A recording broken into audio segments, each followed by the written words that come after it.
Hey, we're working on a 2000 GMC 3500. It's having some shifting issues. We're going to try and put some shift solenoids in it and hope that fixes it. It's a $45 fix instead of a new transmission, which costs $2,100. So we'll give that a shot, get some new trans fluid in it. Next clip, I'll show you what's happening. It's having a hard time shifting out of first gear. It'll rev all the way up to 3,000, 4,000 RPMs, and then it might shift, it might not.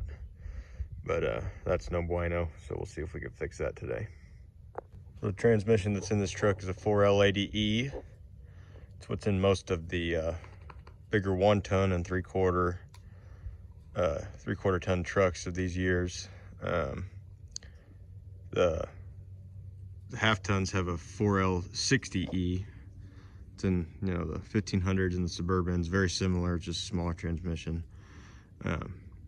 So just make sure you've got a 4L80E. I mean, pretty sure the shift solenoids are very similar on that 4L60, but this is for the bigger transmission. Thankfully on this 4L80E, there's a drain plug. It's a T55 star bit. So you go ahead and take that out, let it drain, and then you can take the pan off to get to your solenoids and the filter and all that. So that was on there pretty damn good. Had to put an impact on it. We were able to get her loose.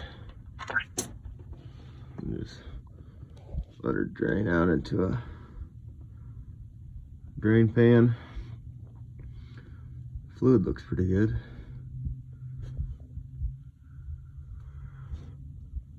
No bevel on the end of that either. That's a good sign. But we'll let this drain. I'll get back to you. All right, you can get most of these out with a impact. Make sure you go easy. They're just little 10mm bolts. So take them out nice and slow so they don't strip anything. I got all of them out but 2, so I'll get the rest out, drain the rest of the pan, and I'll be able to take this off. This the shift arm here, might have to take that off. It might be in the way, I'm not sure, but it looks like it should come down pretty easy. As you can see, we got the pan off. So that right there's your filter. So I'd recommend, if you're gonna do this, just get a new filter. So you're going to all this work to just change those solenoids. Might as well do a filter and fluid change as well.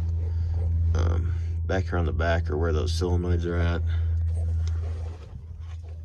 Or excuse me, they might be up front. Let me get this filter taken off and I'll show you what it looks like.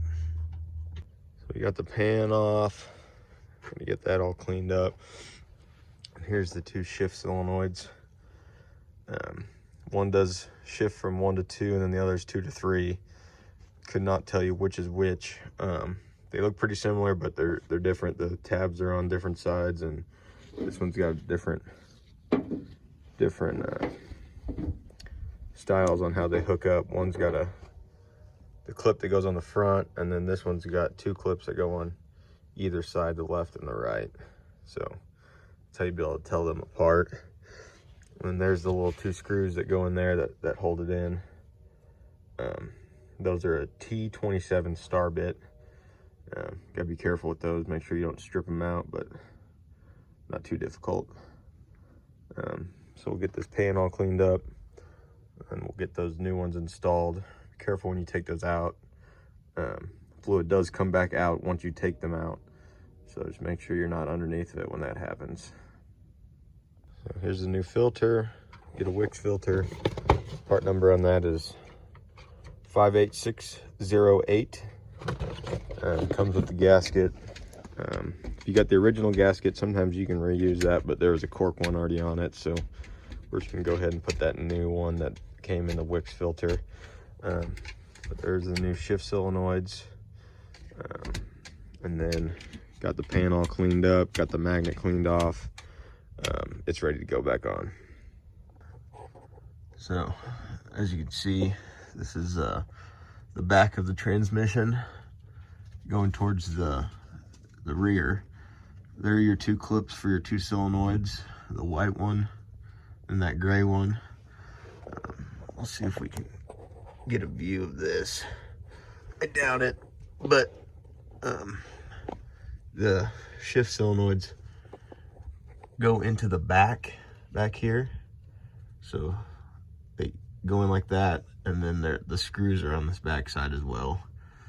Not really a good way to get a video of that, but once they're installed, I'll take a video and it'll make a little more sense. All right, so we got those new ones installed. As you can see, clipped in right there and right there. There's screws. I haven't tightened them down yet, but there's one right there and the other one's right there.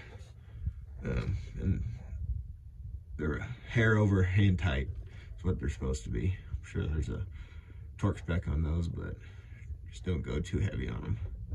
We got them solenoids tightened down, new filter on.